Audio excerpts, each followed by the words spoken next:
Hello everyone. So in this unit, we're going to study about electricity. So this topic will be the first topic we're going to talk about in physics 2. So there's more actually in physics 2 about electricity and electrons, materials, conducive materials or conducting materials, and of course the insulators and so on.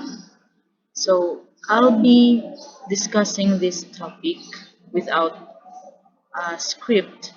I will try to discuss this with you, though in this online class, in this method, without a script, and so that I can freely explain and add more supporting information whenever I explain the topic. So kadalasan alam ko kapag free tayo nagsasalita, hindi natin namamalayan kung nagkamali ba, ganyan. Pero try lang natin na parang ang setup na sa loob ako ng classroom and you were there also.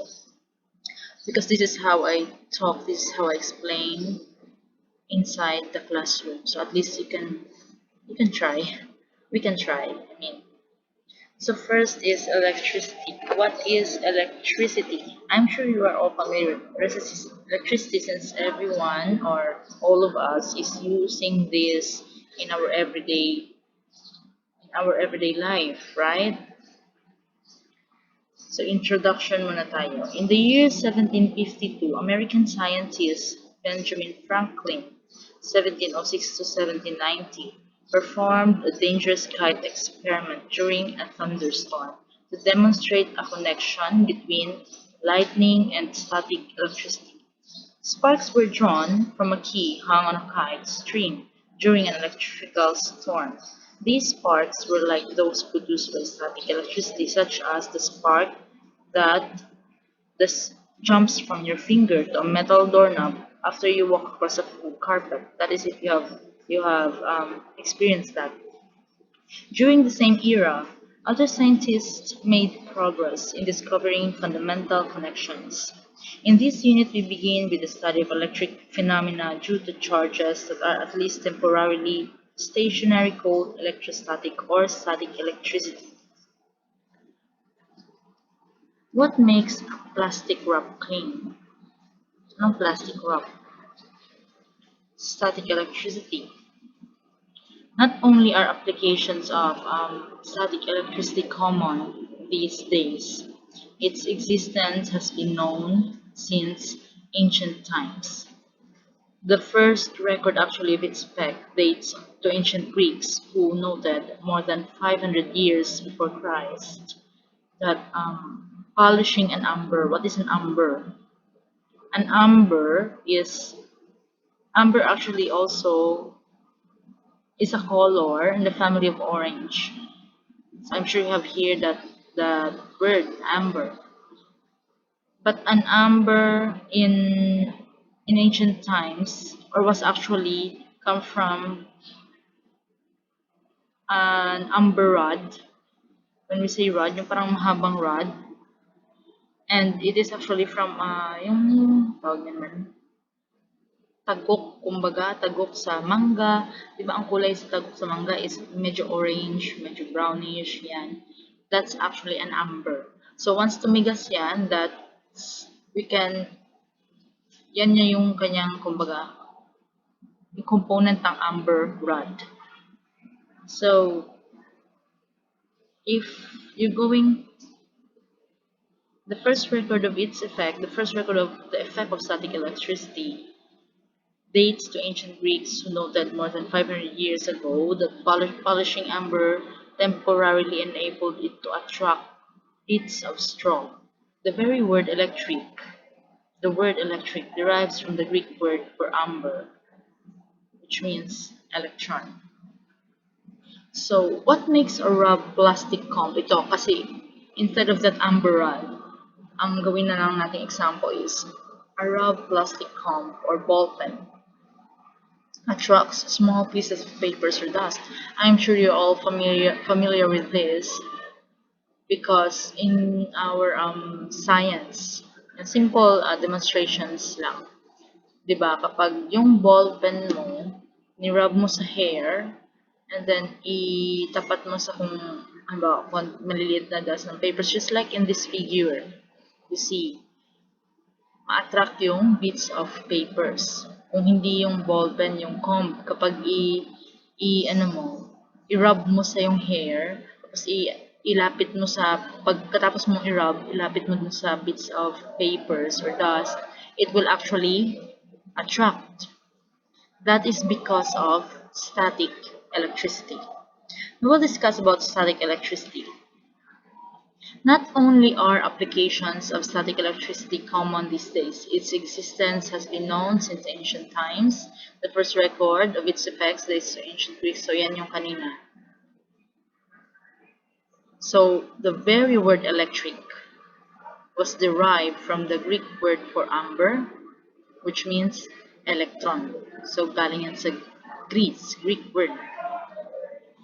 Now, what is electric charge? We can actually, from that static electricity, electron, doon na nagkaroon din yung electric charge. Down to electric charge na yung discovery ng electricity. Electric charge, by definition, is a physical property of an object that causes to be attracted toward or repelled from another charged object. Each charged object generates and is influenced by a force called electromagnetic force. In our Physics 1, we have discussed about force. There are lots of kinds of forces. There's force in strings or in a rope, which is called what we call tension. And on rotating vehicles, rotating wheels, though the force there is torque. There's a lot of force, the normal force, which is also the weight of an object. So this, on the other hand, electromagnetic force, the force that is generated by charged objects. So yan yung nagiging dahilan kung bakit nagkakaroon ng attraction and repulsion sa mga charged objects. Charge is also a fundamental property of matter. The amount of charge that is on or carried by a particle determines how the particle reacts to electric and magnetic fields. Static electricity definition. It is the build-up of electric charge on the surface of an object. So during that time when you are currently rubbing the comb on your hair, wala pa yung hindi ka pa yung hindi ka pa, lagyan natin hindi ka pa nag-rub. Yung comb mo, yung plastic comb na yun, wala pa yung charges. It is neutral during the time. But when you rubbed it with your hair, that's when the electric charge is building up. Kaya nagkakaroon ng static electricity. Kapag nagkaroon ng build-up of charges, hindi pa natin masabi kung it is positive or negative, pero nagkakaroon siya ng charge. Many of the characteristics of static electricity can be explored by rubbing things together.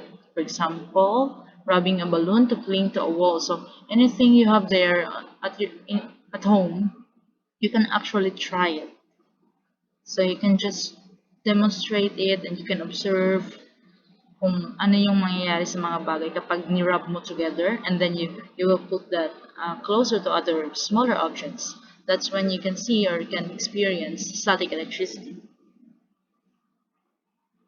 There are two types of electric charge. We only have two types, of course, the positive and the negative. For positive, we have this symbol, plus, and negative, minus. The subatomic particle called a proton has a positive charge, that's the proton, and an electron has a negative charge. Tandaan niyo yan palagi. And note, when we talk about charges, like charge repel, whereas unlike charges attract. That means kapag like charge, positive, repel sila, repulsion, maglalayo yan, hindi yan maglalapit. Kapag unlike charges, positive and negative, that's when they attract to each other because it's unlike charge. As an example, when glass is rubbed with silk, the glass becomes positively charged and the silk negatively charged. Since the glass and silk have opposite charges, they attract one another. Two glass rods rubbed with silk in this manner will repel one another, since each rod has positive charge on it. Similarly, two silk cloths rubbed together will repel, since both cloths have negative charge. So kapag if you can analyze the given example, kapag same object, same appearance, same characteristics or same um, tawag niyan, ah, kung glossy ba or kapag same object yan, mag-repel talaga yan sila. Pero kapag unlike objects, they tend to have this repulsion to each other when they rub together. Okay, you can actually do that at home. Now let's proceed with the law of conservation of charge. Charge is conserved. What do you mean by conserve?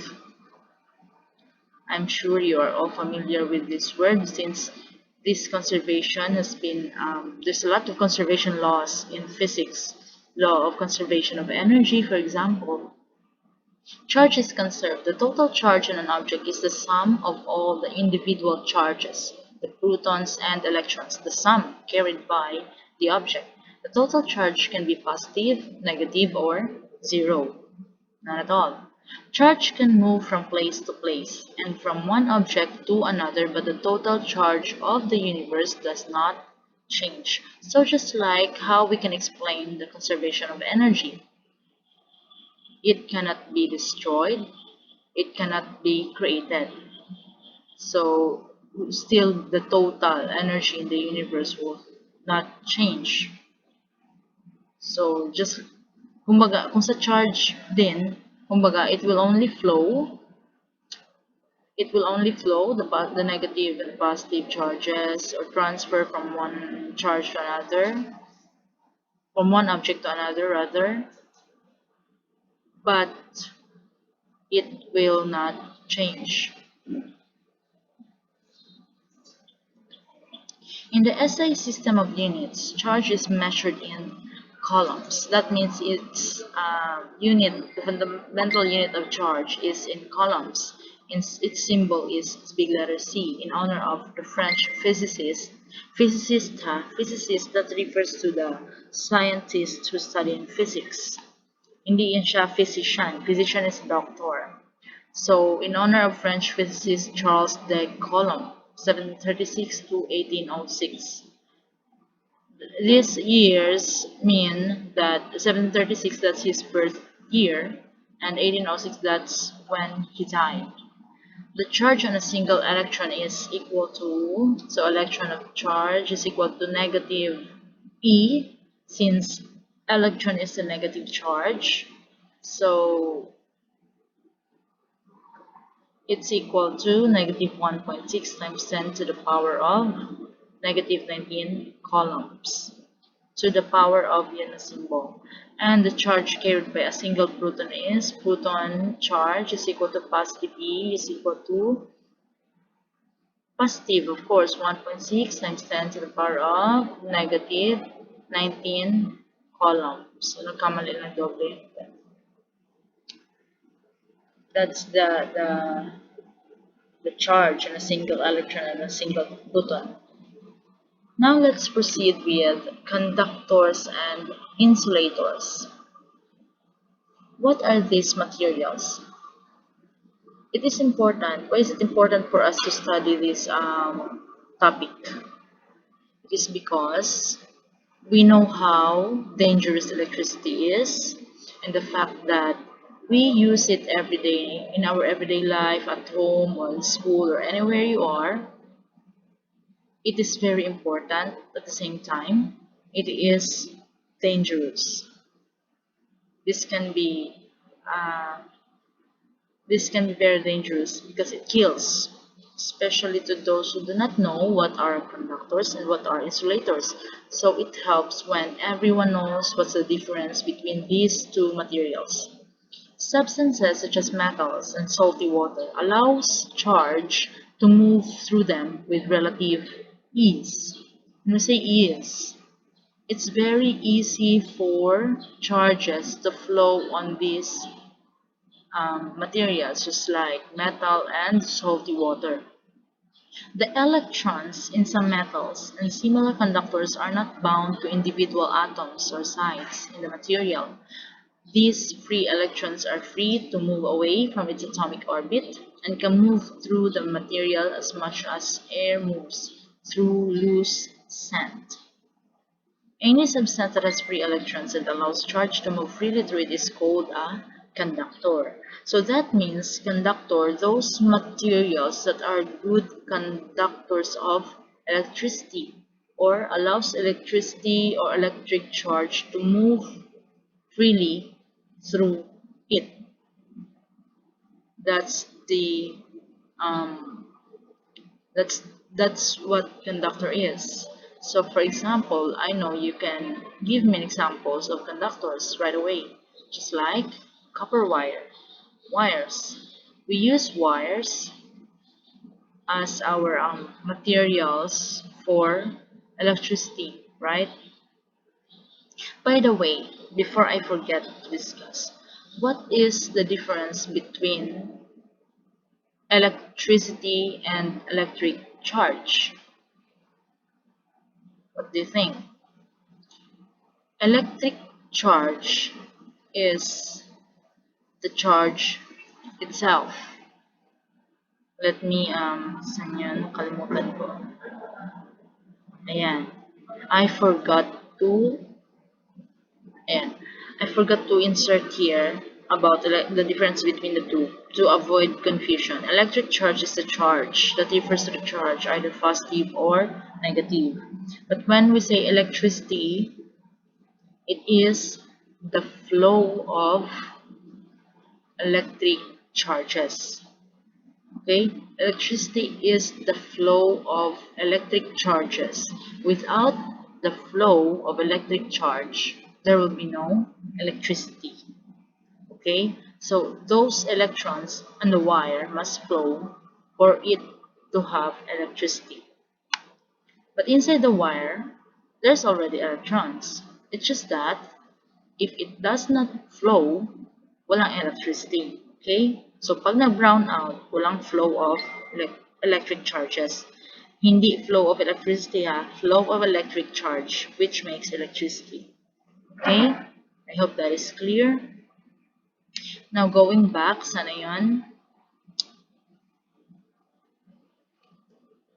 Uy, nakalimutan ko yung insulators. I will just insert the insulators in your Schoology. I will just put the definition. But if conductors are good conductors of those materials that is good conductors of electricity, insulators are the opposite. Those materials that does not allow charge to flow into it. And you can actually give me examples that are widely used for conductors. The widely used conductor in the market or in here in our community is all throughout the countries all over the world is the copper. That copper wire, kasi why copper? We can actually use other metals, gold, silver, and so on. It's just that we use copper. The widely used conductor is copper. That is because it is cheap. On the other hand, it is also abundant. So, marami tayong copper. Kasi, another disadvantage kapag ginamit mo yung silver or yung gold, anong mangyayari? Kaya, nung unang panahon, yun ang ginagamit na metals, kadalasan ninanakaw. Maraming namamatay kasi inaakit nila yung mga, yung mga poste, electrical post dyan. Mga poste, inaakit nila kasi alam nila nandun yung gold or nandun yung silver, so inaakit nila yan sa kahirapan ng buhay, di ba? Marami tayong kababayan na naging biktima niya noon. Eh, kasalanan din naman sila. Bakit umakit sila? Dala ng kuryente, di ba? So that's how it that's why it's so dangerous. And that's why also um, electrical companies change or used copper instead, since it is also a good conductor of electricity. For insulators, the widely used insulating material is rubber. Rubber is the widely used since it is abundant and cheap at the same time. But what can you observe between the two, conductors and insulators? Conductors are also good conductors of heat. So, pag metal, pag mainit, mabilis din masyado mag-init, di ba? Unlike insulators, insulators are also poor conductors of heat. So, yan. Kasi kaya nga yang sa mga lutuing mga gamit pang luto sa bahay, yung ginagamit nilalagay sa mga mga handle ng lutuan or ano is rubber para hindi mainit. So yan. They're also good conductors are also good conductor of heat, and insulators are poor conductor of heat. Okay, let's proceed. These are the examples for insulator. We have wood. So, insulator yung wood. That means charges doesn't flow on wood toothpick since it's made of wood, cardboard strips, or yung mga paper, ganyan. Rubber band, since it's rubber. Q-tip, clothespin, so those things. For conductors, we have aluminum foil. That's why yung ginagamit kapag yung radyo noon, yung unang panahon, yung mga radyo, kapag hindi siya masyadong makuha yung FM channel ng radio nyo, nilalagyan ng aluminum paper ng silak ng sigarilyo. Because it helps, actually it helps. Jar lid, nickel, nail, key, or any metallic material. Pencil is in between insulator and conductor. That is because the lead inside it, the black one, is conductor, but it is coated with wood, so partially it conducts, and also an insulator. So kaya nasa gitna siya. So yeah. We also have this what we call superconductors. Superconductors allow the movement of charge without any loss of energy. Salty water and other similar conducting materials contain free ions that can move through them. So, meron tayong tinatawag superconductor. So, from the word super, that means without any loss of energy, talagang mag-conduct sila. On the other hand, some substances such as glass do not allow charges to move through them. These materials that can hold electrons securely within their atomic orbits are called insulators. Nandito pala yung insulators, I forgot. Okay, so why may superconductors? Bakit may conductors? Anong kaibahan sa superconductors at conductors? We know that water is a good conductor of electricity. Kaya maraming mga mangingisda na gumagamit ng live wire para pumatay ng isda or dumakip ng isda is nakukuryente yan. That is because water itself is a good conductor of electricity but not superconductor. Because when we say superconductor, salty water, that means lalo na sa dagat, di ba? So yan, bawal na bawal yan. Superconductor. Let me give you an example to make it more clear, the difference between the two. When, for example, we have a, kalimutan ko yung term, yung wire na, extension wire from JBB building to the Notre Dame facade sa gate. Di ba ang layo ng wire? Yun siya, na-resist na yung diba, meron tayong voltage dito sa school na 220. Not just in school, in whole Philippines, we use 220 kasi maman sa iba rin yung kanilang voltage eh. Ating voltage dito is 220 volts. So from JBB, it's 220. Somehow, pagdating yan dun sa gate, kasi sobrang considering the length of the wire, na-resist na yan siya. May konti lang. We can say it's just very, very small. Can consider na halos wala. Pero na-resist na yan siya. Dahil sa length, dahil sa layo ng kanyang train travel, kumbaga. because of the flow. Malayo na yung flow niya. But when we say superconductors, without any loss of energy, that means kung ilan yung dito sa punuan, pagdating doon, the same, exactly the same. So, ganyan siya kalakas. Yeah, superconductors. Kaya nga po yung if you have watched in the Discovery Channel, meron yung example na yung glass of wine, merong water and I don't know what's added into it, basta may salt. And then they put a bulb on it, and the bulb actually naglight, milaw yon. So that is because of superconductor yung water, tapos paglagay ng bulb umilaw. Yan. So examples of superconductors.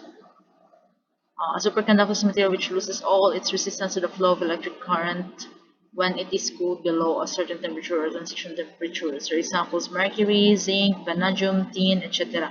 So all metals na nandun sa periodic table of elements. You can actually research for some of its examples. Meron din tayong, I have not included, I forgot also.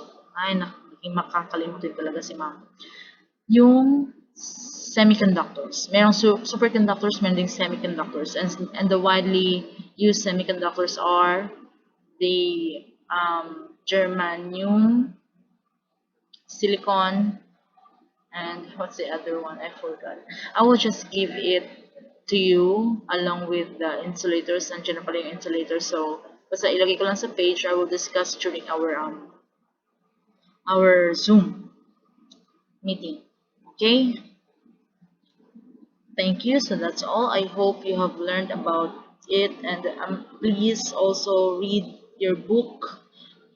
Mas makakatulong mo talagang basahin niyo yung from page 1 until the end ng ating topic sa electricity, so that we can proceed to our next topic next week. Okay, thank you so much for listening. I hope na wala ganong mali sa kasi wala akong script for now. I didn't prepare a script because I don't know, maybe I just wanted to try explaining this in my own words, also just like in the classroom. Kasi in the classroom, of course, alangan magdala tayong script, di ba? Wala talagang script, walang book, wala lahat. When I discuss during face-to-face, wala akong dala except for marker na isulat sa whiteboard and eraser, of course. That's all. So, gusto ko lang siguro ma-experience nyo rin yung how do I teach during face-to-face. Diba? Thank you very much. Okay, goodbye. I never made it, but I know